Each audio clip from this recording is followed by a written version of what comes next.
rezim itu terganggu kalau sudah yang ketiga.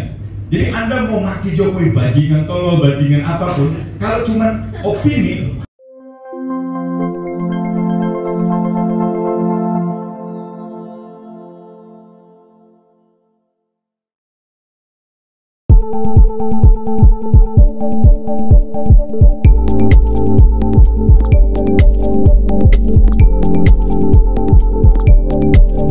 Kenapa Soeharto kalah? Kenapa otoritarianisme Soeharto kalah? Bukan hanya karena krisis ekonomi, bukan hanya friksi di dalam internal rezim, tetapi juga persatuan aliansi kelompok-kelompok sosial di masyarakat dan partai oposisi. Ada 4 yang dia sebut di dalam studinya itu. Yang pertama adalah oposisi yang punya kemampuan mobilisasi mahasiswa. Jadi oposisi dengan mobilisational force. Yang kedua adalah prototype opposition. Ini NGO-NGO yang punya program pemberdayaan, kemudian mengakar di masyarakat dan punya pengetahuan, punya riset-riset. Yang ketiga adalah para intelektual, individu tidak punya massa, tidak punya kemampuan mobilisasi, tapi punya pengetahuan dan punya kewibawaan.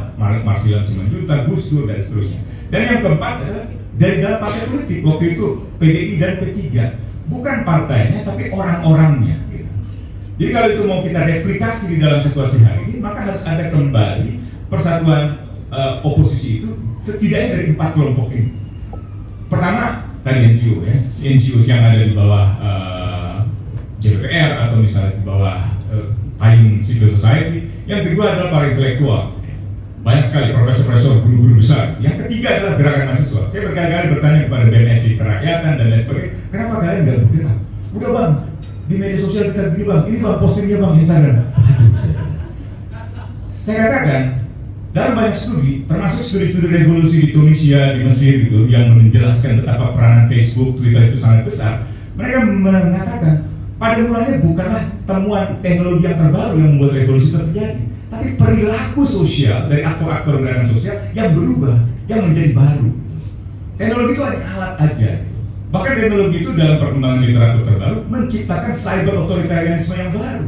Membuat orang dibully, membuat orang diserang, membuat rezim semakin canggih. Apalagi temuan riset Amnesty bulan Mei lalu, spyware ala sadap Indonesia sudah sangat canggih untuk meretas handphone, baik itu WhatsApp maupun Signal dan lain sebagainya. Jadi saya kira harus ada persatuan dari 4 kelompok ini. Mungkin dulu kalau ditambahkan aliansi jurnalis independen, media juga sangat berperan. Jadi ketika redaktur-redakturnya atau pimretnya ditekan, disensor oleh pemerintah Orde Baru, jurnalisnya tetap bergerak.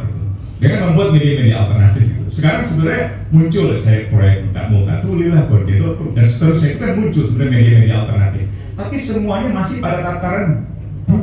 Pertama, expressing opinion, masih sebatas mengekspresikan pendapat.